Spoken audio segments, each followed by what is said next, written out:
Viscosity में अपने kinematic viscosity, dynamic viscosity ये पढ़ चुके हैं, उनके न्यूमेरिकल कर चुके हैं, उनके फार्मूले पढ़े हैं।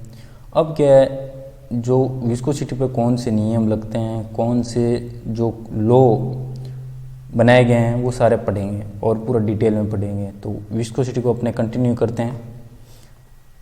तो विस्कोसिटी को समझने से पहले अपने को क्या है, फ्लूइड के अंदर क्या डिफॉर्मेशन होता है, सॉलिड के अंदर क्या डिफॉर्मेशन होता है, डिफॉर्मेशन क्या होता है वो समझेंगे।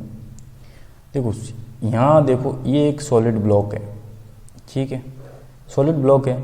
तो उसको उस पर अब मैंने क्या किया, फोर्स F अप्लाई किया। तो फोर्स F अप्लाई करते हैं तो कुछ ना कुछ देयर इज समथिंग डिफॉर्मेशन, मतलब बॉडी जो ओरिजिनल शेप से कुछ डिफॉर्म हो जाएगी। ये अपने सॉलिड में अपने अप टू इलास्टिक लिमिट तक अगर फोर्स लगाते हैं, वापस विड्रॉ करते हैं उस फोर्स को, तो वापस ओरिजिनल शेप में आ जाएगा।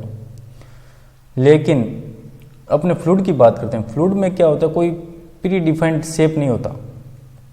सो उसको प्री डिफाइंड शेप लाने के लिए अपने क्या दोनों तरफ प्लेट रख देते हैं, ठीक है।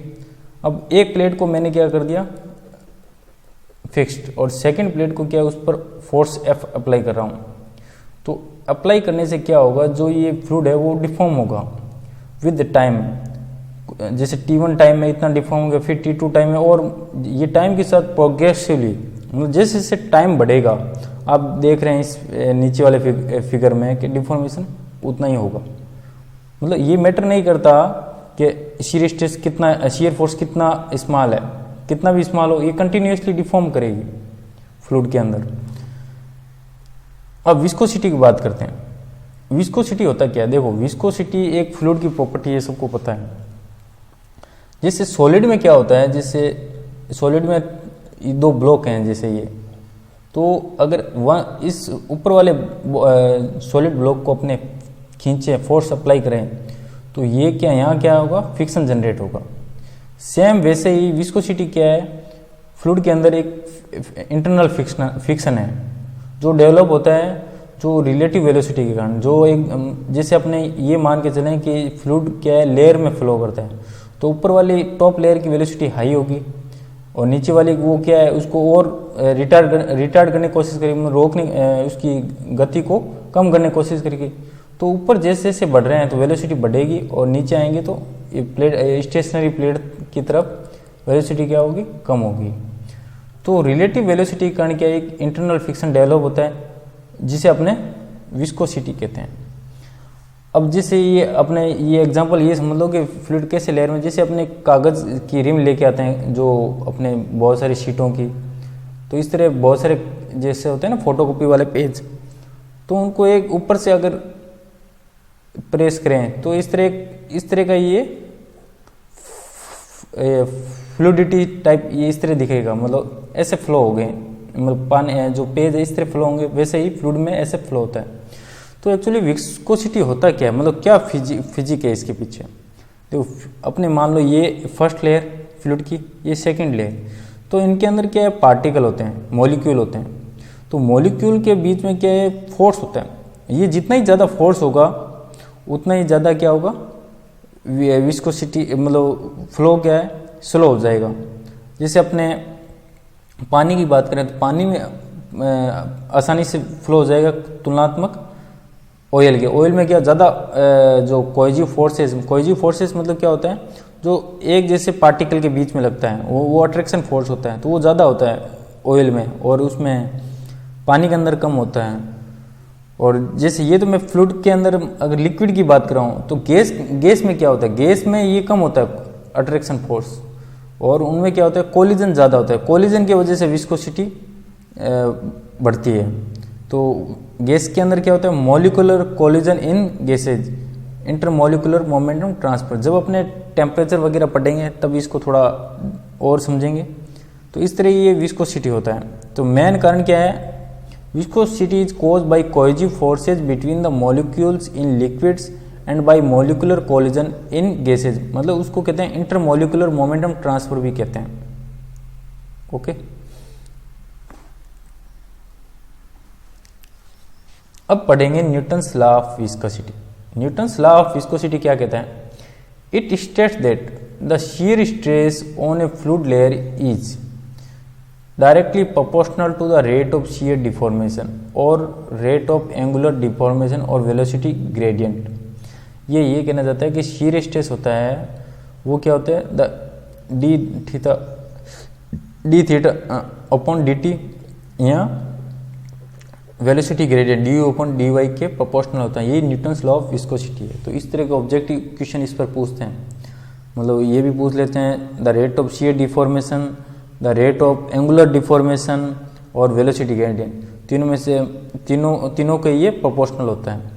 तो fluid which obey the above relation are known as Newtonian fluids, और जो फ्लूइड इस नियम को फॉलो करते हैं वो क्या कहलाते हैं, Newtonian fluids. The fluid which do not obey the above relation are called non Newtonian fluid. जो फॉलो नहीं करते नॉन न्यूटोनियन फ्लूइड है। तो इनको अपने डिटेल में और पढ़ेंगे। तो इसके आगे अपने ये कैसे डिराइव होता है, क्या फंडामेंटल है वो पढ़ेंगे। जैसा कि अपने जानते हैं tau proportional to d theta upon d t और tau proportional to d u upon d y, तो ये प्रोपोर्शनल होते हैं। तो इनका रिलेशन ये दोनों आपस में कैसे बराबर है वो अपने देखेंगे। देखो दो प्लेट है, दो प्लेट के बीच में फ्लूइड है और उसमें जो बॉटम प्लेट है वो फिक्स है और जो अपर प्लेट है उस पर क्या है, फोर्स एफ इज अप्लाइड और जिसकी वजह से क्या है यू वेलोसिटी के साथ फ्लो कर रहा है, प्लेट फ्लो कर रही है और इनके बीच में डिस्टेंस है एच और ये वेलोसिटी का वेरिएशन लीनियर है। लीनियर कब होता है वेलोसिटी वेरिएशन, वैसे और भी वेरिएशन होंगे, नॉन लीनियर वेरिएशन भी होंगे, पर जब लीनियर कब होता है, जब जो change in pressure with respect to x is zero, x इस डायरेक्शन में। तो इस तरह के फ्लो को कोटी फ्लो भी कहते हैं या सिंपल शियर फ्लो भी कहते हैं। अब इसमें क्या है, मैंने इसी डायग्राम को 2 डायमेंशनल में शो कर दिया।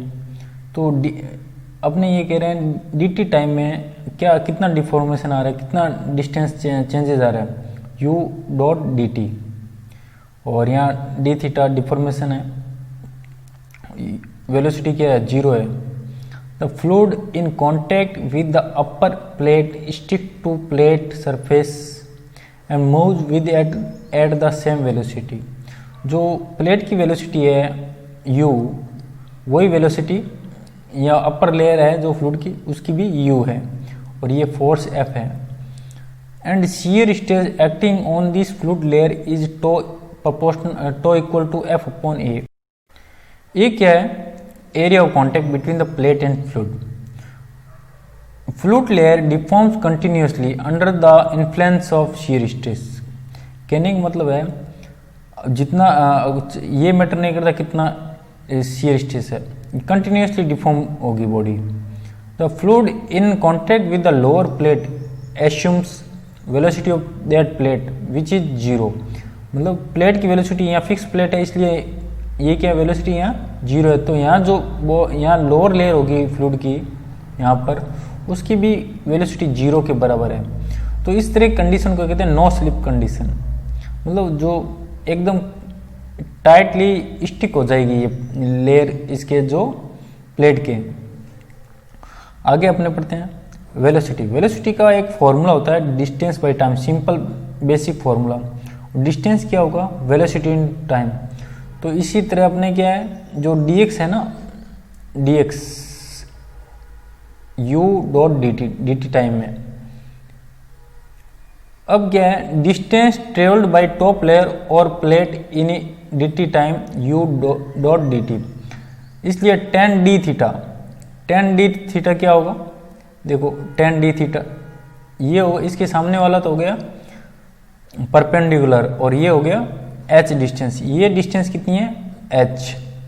तो ये h डिस्टेंस है तो u dot d t divided by h। तो tan d थीटा निकाल सकते हैं परपेंडिकुलर डिवाइडेड बाई बेस।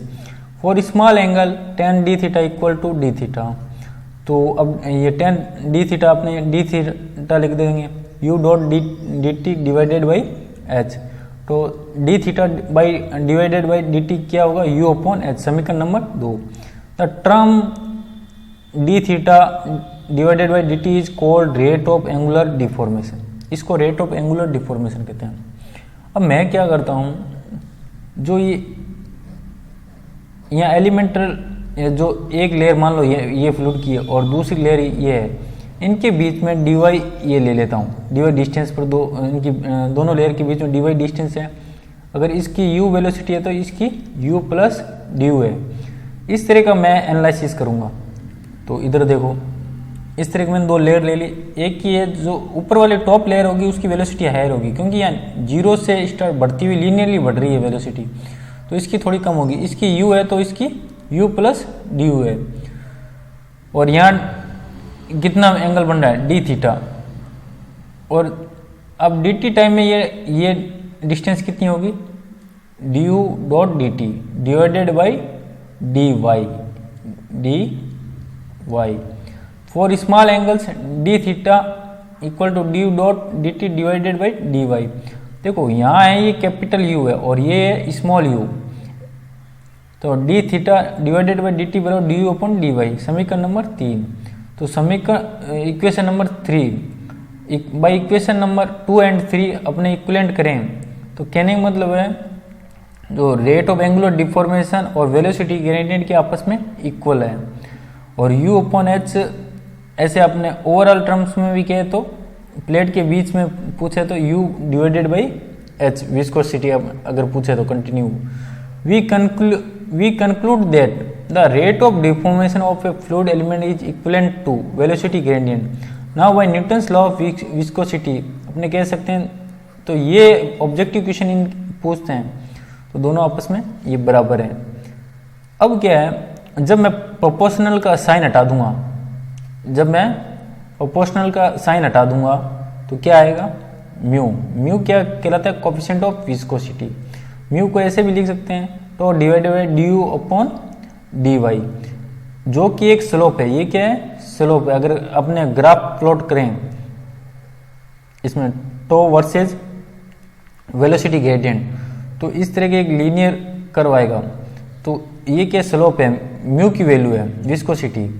मतलब अगर एक ऐसा फ्लूइड जिसकी म्यू कांस्टेंट आ रही है और वो इस तरह गुजर रहा है linearly, that is known as Newtonian fluid. तो आप न्यूमेरिकल में करेंगे तो जिसकी म्यू की वैल्यू कंटिन्यूसली कांस्टेंट आ रही है, that is Newtonian fluid. Variation of viscosity with temperature. अपने फ्लूइड की बात करें तो फ्लूइड में लिक्विड है। लिक्विड में क्या होता है, जो विस्कोसिटी है, विस्कोसिटी मतलब डायनामिक विस्कोसिटी जनरली अपने बात करते हैं, तो डायरेक्टली मतलब वो टेम्परेचर के साथ क्या होगी, घटेगी। टेम्परेचर के साथ क्या होगी, टेम्परेचर के साथ घटेगी। और लिक्विड के फॉर गैसेस के लिए क्या होगा, विस्कोसिटी क्या होगा, इंक्रीज होगा विद टेम्परेचर। ये क्यों होता है वो आगे अगली स्लाइड में पढ़ेंगे। अब ये कह सकते हैं फॉर केस ऑफ लिक्विड ये होता है इनवर्सली प्रोपोर्शनल टू टेम्परेचर, और for gases directly proportional to temperature. तो इस तरह होता है। ये क्यों होता है, viscous forces in a fluid are due to cohesive forces और मॉलिक्यूलर मोमेंटम ट्रांसफर। इन दो की वजह से होता है। In liquid cohesive forces predominate मतलब डोमिनेट करते हैं मॉलिक्यूलर मोमेंटम ट्रांसफर को। क्यों, क्योंकि due to closely packed molecules and with the increase in temperature the cohesive forces decrease, cohesive force decrease होंगे with the result of decreasing viscosity. इसकी इस परिणाम स्वरूप क्या होगा, विस्कोसिटी डिक्रीज होगी। Decrease in cohesive forces resulting in decrease in resistance to flow also so viscosity decreases, but in case of gases the cohesive forces are small and molecular momentum transfer predominates. With the increase in temperature molecular momentum transfer increases and viscosity decreases. molecular momentum transfer से मतलब है जो molecules collision. So इस ऐसे समझ सकते हैं, the viscosity of liquid decreases with temperature whereas the viscosity of gases increases with temperature. आप प्लॉट में देख सकते हैं जो म्यू है फॉर लिक्विड के लिए तो कंटिन्यूसली टेम्परेचर के साथ डिक्रीज हो रहा है, but in case of gases ये क्या हो रहा है, इंक्रीज हो रहा है। क्यों हो रहा है, this is because in a liquid molecule possesses more energy at higher temperature. Higher temperature पर क्या उनके पास एनर्जी ज़्यादा होगी, जिसकी वजह से एक दूसरे से ये कोई फोर्स क्या है अपोज करेंगे स्ट्रांगली। एज ए रिजल्ट जो फोर्सेज है मतलब बॉन्ड है उनमें टूट जाएगा। The energized liquid molecules can move more freely. In case of gas की बात करें तो on other hand the intermolecular forces are negligible. तो उनके अंदर जो इंटरमोलिकुलर फोर्सेज आर नेग्लिजिबल होते हैं, मतलब कोई forces are negligible. And the gas molecules at higher temperature move randomly at higher velocity. तो वो हायर वेलोसिटी से इधर उधर रेंडमली फ्लो होंगे, तो उनके बीच में क्या कोलिजन होगा, मोर कोलिजन। इसकी वजह से per unit volume with per unit time, therefore अगर कोलिजन होगा तो वहाँ क्या होगा रिटार्डेशन, मतलब उनकी एक दूसरे की जो पार्टिकल एक दूसरे से टकराएंगे तो क्या होगा वेलोसिटी डाउन हो जाएगी उनकी, जिस वजह से वो जो पार्टिकल्स है स्लोली मूव करेंगे। तो इसलिए इनकी स्लोली मूव करेंगे तो मतलब कहने का मतलब है resistance to flow great in, therefore in greater resistance to flow. इस वजह से क्या गैसेज में क्या है विस्कोसिटी इंक्रीज होगी, मतलब जो रेजिस्टेंस ज़्यादा होगा। अब अपने जैसे इसमें जो टाइपिकल वैल्यू है विस्कोसिटी, डायनेमिक विस्कोसिटी है, मतलब विस्कोसिटी दे रखी है। जैसे मरकरी की है तो 0.0015 और वाटर की है एट 20 डिग्री सेंटीग्रेड कितना होता है 10⁻³ kg मीटर पर मीटर सेकेंड, तो इतना होता है वाटर के लिए। तो इनके लिए कुछ जनरल फॉर्मूले हैं, mu equal to μ0 1/1 plus alpha t plus beta t square. तो इसलिए कह रहे हैं लिक्विड के लिए फॉर लिक्विड के लिए क्या होगा direct inversely proportional to temperature. For gases के लिए क्या होता है जनरल टाइपिकल इक्वेशन क्या होता है mu equal to μ0 alpha t minus beta t square. T यहाँ क्या टेम्परेचर है तो mu directly proportional to temperature for gases. तो इस तरह ये अपने जो गैसेज फॉर लिक्विड के लिए टेम्परेचर का जो रिलेशन है विद विस्कोसिटी समझ सकते हैं। अब प्रेशर की बात करें तो प्रेशर का क्या रोल रहता है। देखो प्रेशर का कुछ जो विस्कोसिटी पे कोई इफेक्ट नहीं होता खास। In general the viscosity of liquid fluid depends on both temperature and pressure, although the dependence on pressure is rather weak, बहुत कम होता है। क्यों? क्योंकि लिक्विड जनरली क्या होता है इनकम्प्रेसिबल होते हैं, तो उन पर प्रेशर का इतना इफेक्ट नहीं आता। Both dynamic and kinematic viscosity are practically independent of pressure and any small variation with pressure is usually disregarded except at extremely higher pressure. मतलब बहुत ही ज़्यादा प्रेशर हो तब सोचते हैं, जब तक नहीं। तो for gases this is also case for dynamic viscosity at low to moderate pressure but not for kinetic viscosity. Kinematic viscosity में तो वेरिएशन आपको दिख जाएगा क्योंकि with pressure since the density क्यों होता है, क्योंकि जो डेंसिटी होता है डायरेक्टली प्रोपोर्शनल टू प्रेशर होता है गैसेज के लिए। तो इसलिए आप देखो एयर के लिए आप देख सकते हो 820 डिग्री सेंटीग्रेड 1 एटमॉस्फेयर प्रेशर है। तो डायनेमिक विस्कोसिटी और इसकी जो 4 एटमॉस्फेरिक प्रेशर पर आप दोनों की सेम है डायनेमिक में, तो डायनेमिक में कोई चेंजेस नहीं है विस्कोसिटी में। But in case of kinematic viscosity you can see the value changes extremely. तो अपने क्या है कह सकते हैं जो इसमें वैल्यू क्या हो रही है डिक्रीज हो रही है काइनेमेटिक विस्कोसिटी है इसकी वैल्यू डिक्रीज हो रही है विद प्रेशर। ओके।